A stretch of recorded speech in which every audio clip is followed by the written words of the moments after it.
Welcome to the GlobalChurch Project. I'm Graham Hill. Perry Shaw was Professor of Christian Education at the Arab Baptist Theological Seminary in Beirut, Lebanon, for many years. He is a curriculum and faculty development consultant to theological schools and Christian ministries throughout the Middle East, Asia, Africa, Europe and Latin America, and he's active in the missional theological education movement within the International Council for Evangelical Theological Education. Perry Shaw and his family have lived in the Middle East since 1990, serving in a variety of church and seminary-related ministries. Well, Perry Shaw, welcome to the Global Church Project. Can you tell us something about your passion for ministry and service in the Middle East, and when did that passion develop? It really emerged in the late 1980s, where my wife and I were reading through Operation World, the book produced by OEM. And as we were working country by country, we found repeatedly it would say we don't need foreigners to come as evangelists, we have good national evangelists, but leadership is weak. At that stage I'd completed a master's in education, a master's in theology, and had this conviction, God saying, well, why are you praying? You're part of the answer to prayer.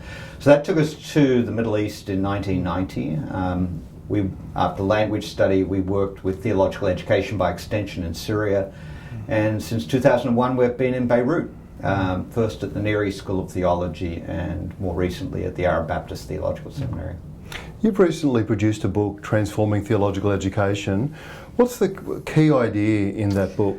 The key idea is to think in terms of theological education as preparing the church to be effective in society, and our role therefore is to prepare men and women that can help the church be effective in society. So it's not just the passing on of information or getting people to think great thoughts. They need also to be, primarily, the church is desperate for leaders who can help the church impact society. And a lot of the way we shaped our curriculum at our own college was that way, and as we talked about it, as I did workshops around the world, people asked me to write, and so that's where the book emerged from. As you're training men and women for ministry in the Middle East, what kind of experiences led you to think we need to rethink how theological education works? In 2008, we had a faculty retreat, and that was actually the beginning of it. And on the first day, we said, let's just completely put aside all our tradition. Imagine what would happen if there was no such thing as theological education. What would we love to do? And as we talked, one of the frustrations that emerged was observing students coming into the college, getting good biblical, historical, theological training, even training in preaching and pastoral ministry. They would get out into the churches, confront a problem, and the first thing, what would shape their response to the problem was Arab culture, 100%. And we said their theological training is not actually shaping the way they are doing ministry. And we said that's not good enough. And that's where we began our pilgrimage for trying to reshape a curriculum so our graduates would allow the great heritage we have to shape how they look at ministry and do ministry. And that was the philosophy that undergirded it. Two words that you use about theological education are integrative and holistic. What do those words mean, and how do they reshape the way we think about theological education? There are a variety of faces to integration. The most obvious one is the traditional education. You'd study biblical studies, your historical studies, your theological studies, your ministerial studies. But very often there wasn't an interplay between those various courses. And we used to have an old semester system. A student would go from an hour and a half, 2 hours sitting in a Bible class to a counseling class to a church history class. And he had to almost be schizophrenic. And we're trying to see if there's a way to bring integration between those, so that the students could see the connection between biblical and the historical, theological, and their own personal understanding of life and ministry. So that's one face of integration, integrating the traditional disciplines, trying to see an interface between the traditional disciplines. The other face is to realize that we're whole people. And as whole people, we're not just disembodied minds. We have hearts, we have attitudes, we have motivations, and we actually have our physical bodies. Are there ways in our theological education to help students to connect those elements in their own life and to realize that the academic studies should interface with their on-the-ground life and ministry, and in their own development as followers of Jesus Christ? And that was what lay behind our philosophy of integration. What are some of the unique things that are happening in the Middle East, or the unique features of the cultures of the Middle East that you've had to take into account as you've been training men and women for ministry at your seminary? Every year our faculty sits down and documents the changes that they have seen in the last 12 months. The Middle East is changing so rapidly. The big catalyst was 9/11, and then the Western forces going into Iraq in 2003. But this has shaken up the whole region. But it's not just a one-time thing, it has continued to shake up. And so we're always trying to wrestle with changes. So anything I say today will probably be irrelevant in 12 or 18 months. But there are certain overwhelming trends. One of them is refugees. We have in Lebanon, whose normal Lebanese population would be about 4 to 4.5 million. We're hosting 2 million refugees. And this is not just Lebanon. Jordan has similar statistics, and internally in Syria and Iraq, large number of internally displaced refugees. This is a major issue. Dealing with radical Islam, how do we respond in this? With that, there is always the threat of persecution, so we need to actually look at what does it mean to prepare people for persecution. There is a notable increase in the divide between the rich and the poor. We're seeing a huge number of Muslims coming to faith in Christ. What does that mean? At the same time, the traditional Christian background church, these are people that have come out of Orthodoxy and Catholicism, they're emigrating. So there's all these shifts taking place, and we're wrestling with those and then trying to feed those back into our curriculum to prepare men and women to going into that context.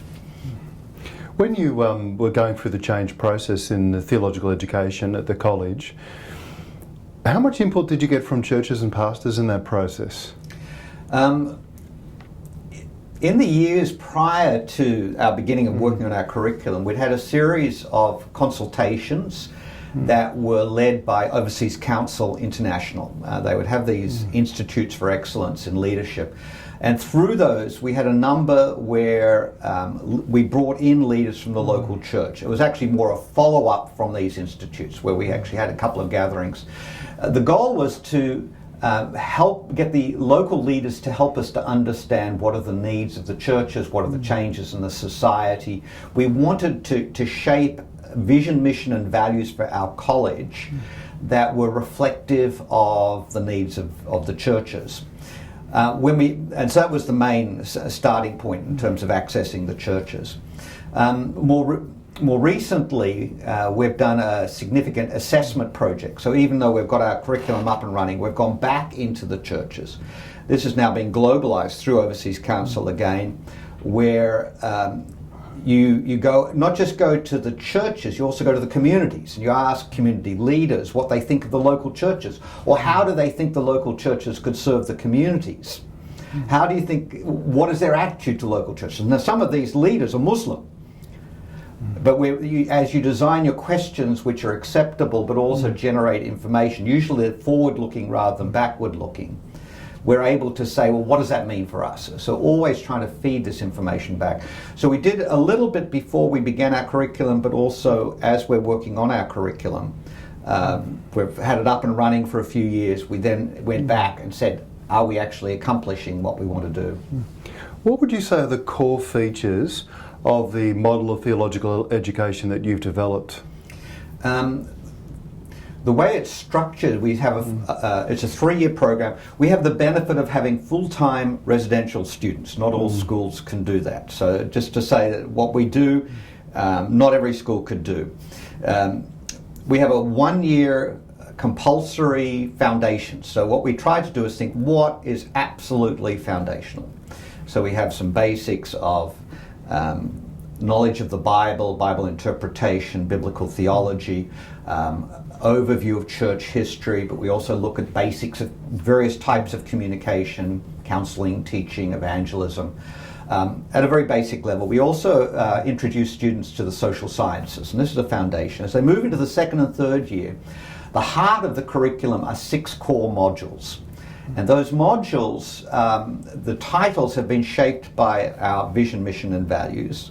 And for each module, we will look at it. Well, there'll be a biblical theological lens, an historical theological lens, a social contextual lens, and a personal ministerial lens. So, for example, we have a module that looks at the kingdom of God. And so we will look at the kingdom of God in the Old Testament and the New Testament.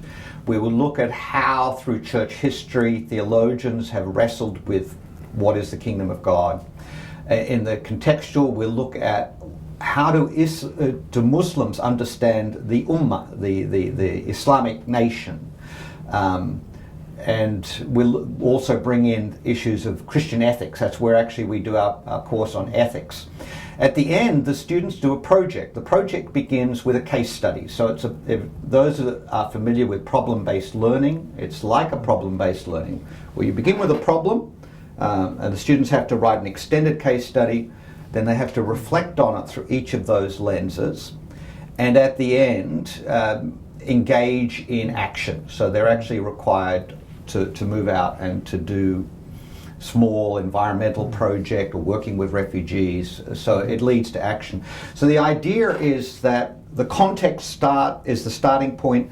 You bring your heritage to dialogue with the context, and it leads to action. What do you think went really well in the process? And what do you think that you would change if you were doing it again, or what would you tweak at this point? We're always tweaking. Yeah. I think what we did well is we had total faculty engagement in the process from the beginning. That was the key. We're a small faculty, so we're looking at about 15 faculty. A large faculty may have more difficulty, but the whole faculty were involved from the beginning in shaping the philosophy of the curriculum, then developing the modules, and rolling out the process. We realized that what we needed was a person gifted in conceptualization. And we have a member of faculty, our Islamist professor, who was the academic dean then, brilliant at conceptualization. He actually gave the concepts to our curriculum. And then we needed someone that could do the nuts and bolts, and that was the role I played. Sometimes I say the faculty were the architects, I was the engineer. So that's what went well. The main thing that we discovered that we hadn't anticipated, we were trying to do too much.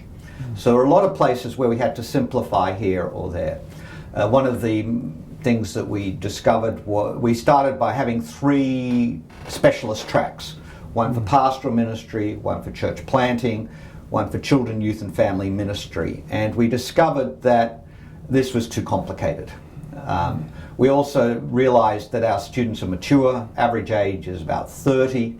They know what they need. So we ensure that we have a good spread of elective courses, but students choose electives that are most likely to serve their future ministry. So that was one of the main things that happened.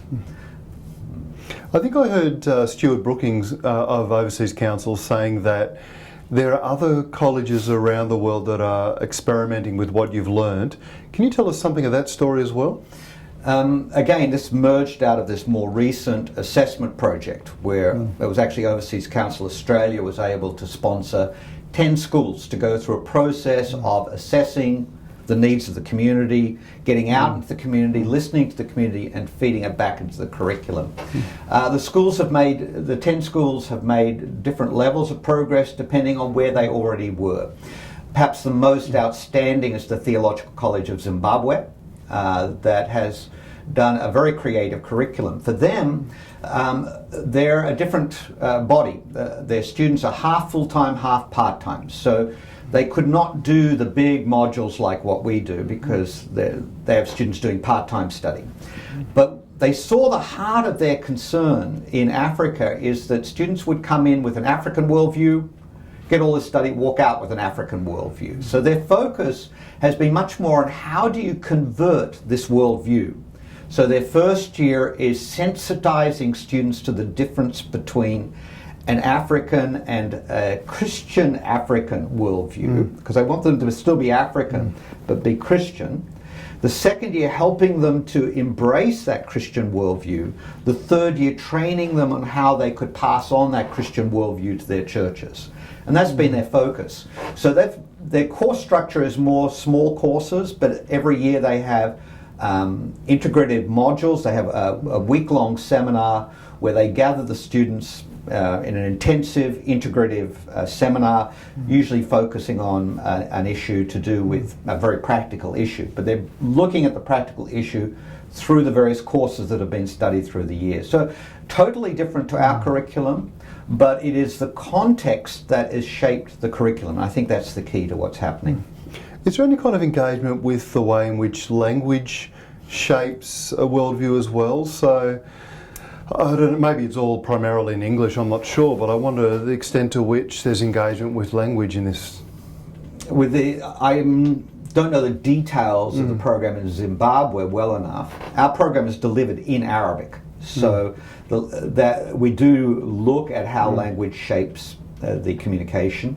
Arabic is very complex because it has the classical Arabic, which is what's used in the media. All written work is done in the classical Arabic. There is this sense that often the language itself is a goal. For English speakers, language is a means to communication. But for Arabs, language in and of itself is a goal. And so trying to wrestle with what that means in terms of our communication strategies is one of the things we do raise in our communication courses. So yes, we do take into account the nature of language and how that shapes our understandings. And if you go down the path of linguistics, there are nuances to language which emerge, and we address a lot of these in our individual courses. How did learning outcomes affect your syllabus? Again, what we've done is actually step back before learning outcomes. Okay, so we've looked at, why are we teaching this course anyway? So often we teach courses because we were taught them. And we've designed curriculum according to the curriculum that we had. And we don't actually think, well, why are we doing this? So we actually begin our syllabi not with the learning outcomes, but with a statement of why are we teaching this? Why should students care about this? How does this connect with their future life and ministry? And I know it's transformed some of our more traditional faculty. We have a history teacher that is very traditional, is an Indian, trained in the Serampore system, very traditional system. As he started to wrestle with why he's teaching it, he suddenly changed the way he was understanding his history teaching. So that was actually the more profound. Learning outcomes, of course, the terminology depends on who you talk to. There are about 5 or 10 different definitions of learning outcomes. We've adopted the definition that the real learning is not what's learned at the end of the course. The real learning is what stays with students 5 or 10 years after they've graduated. And that's what we're trying to think, well, what is that learning we're looking for? What evidence could the students provide that they've made progress along that path and are continuing along that path? And that's all required in our syllabi, and the faculty, we often wrestle with it as we have faculty workshops, we have faculty discussions about this whole thing of what are we trying to accomplish, what is the long-term learning, how does that feed back into the course structures. You also talk about core educational values, and you list off a bunch of those. What are some of those values, and how do they shape what you're doing? Yeah, I was talking to my wife last night about the core values, realizing that if you asked members of our faculty and our student body to list our core educational values, they probably could not give the formal list. Yeah. But if you asked them what we value at ABTS, they would be able to give almost the same list. So there's language that comes out all the time. For example, missional church. Everybody at the college understands that the church is called to be a missional community. It's not just missionaries doing work. The church itself every member of the church needs to see him or herself as reaching out to the community. The church as a whole should be impacting society. So that value, the missional church, is embedded in so much of our language. The language of empowerment. As you go around the college, people will see that we're always coming back and asking, how do we empower our students? In a society which is very vertical, and the students are not used to empowerment and often don't know how to take on empowerment when we try to give them empowerment. But we need to train them in experiencing empowerment and in empowering others. And that language we talk about all the time. But if you ask someone to list the values, they wouldn't be able to say it. They said, what do we value? They would list empowerment. So that's how it works at our college. So they have shaped very much our ethos, but perhaps we need to talk about it more often. You talk about multidimensional and deep learning. What do those terms mean? Multidimensional learning, again, there's a certain artificiality to it, but in secular education for about 50 years, they've been talking about the cognitive, affective, and behavioral dimensions. And different definitions of this. The cognitive is not just your knowledge, but the learning how to think, that sort of element. The affective is not so much the emotions as your attitudes, what is shaping you and driving you. And the behavioral is your skills, but also your habits of life. And so what we're trying to do is to keep those three before us at all times. In reality, they all impact one another. To separate them out is artificial. That's where the artificiality is. Because your quality learning should shape your motivations and attitudes. But often your experiences are more powerful in shaping your attitudes and your knowledge than simply sitting in a classroom. So bringing in experiential learning has been an important part of our curriculum. We encourage faculty to experiment with experiential learning so that it will impact the cognitive and the affective. So we see those three as working together. Can you give examples of the way in which this has shaped classroom interaction and teaching styles? We've shifted completely away from lecture. Very few of our faculty would actually lecture. There's a lot more of engagement with the context, bringing the context into dialogue with our traditions. So I was teaching a course on biblical perspectives on lifelong leadership. And a lot of it was looking at texts from the scripture in dialogue with the local context in the Middle East. Case studies from the Middle East, so we do a lot of case studies and bring academic material into dialogue with case studies. Sometimes it's not so much in the classroom. Our Islamics professor every year will take the first year students down to the Grand Mosque of Sidon and meet with the Grand Mufti of Sidon. And most of the students find that it's the first time they've sat and listened to a scholarly Muslim. And that is transformative in their understanding of Islam and of communicating with Muslims. So that's where the experience will shape their knowledge. So a variety of things that we do. What are some of the ways in which you help students engage with the cultures around them? And you've given some examples, so that they can be better prepared for ministry and mission today.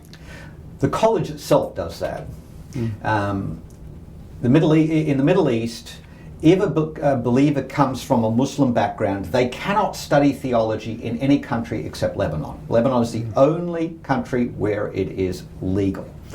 And so about 1/3 of our student body come out of a Muslim background.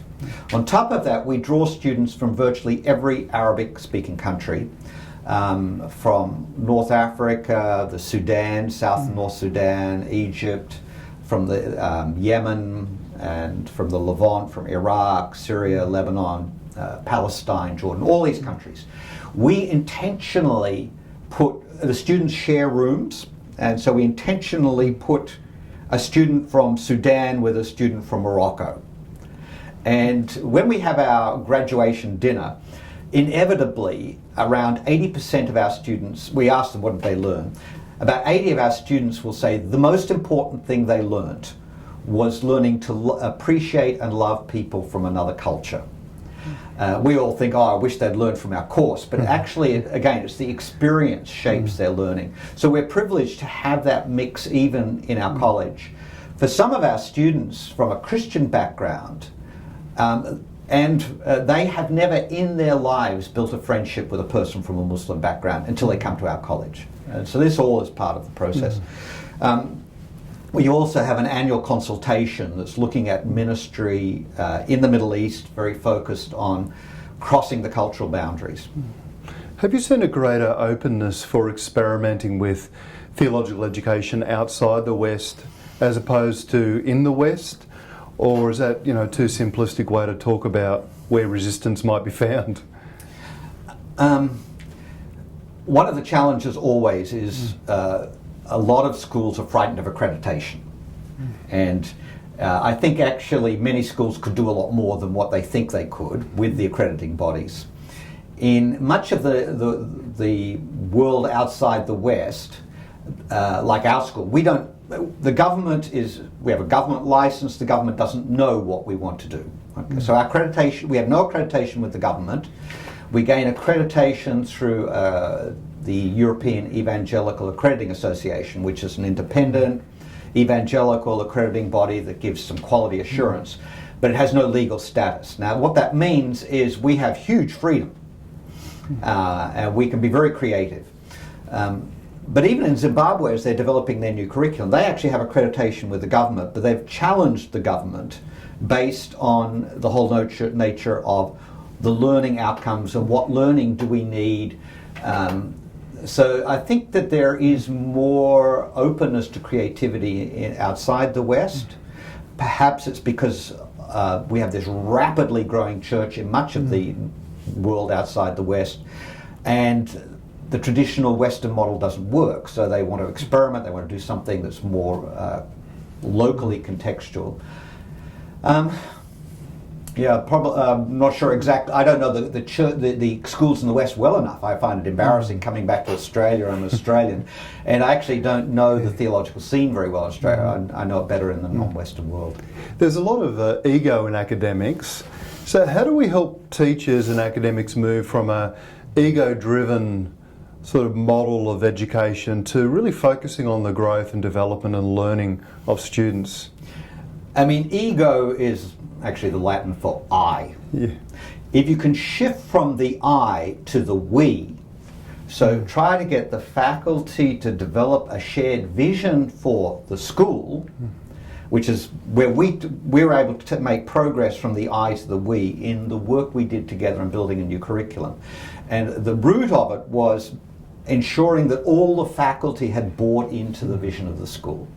Our vision is to see God glorified, people reconciled, communities restored through the church in the Middle East. And we think, yep, that's a good thing to follow. And the whole faculty was behind this.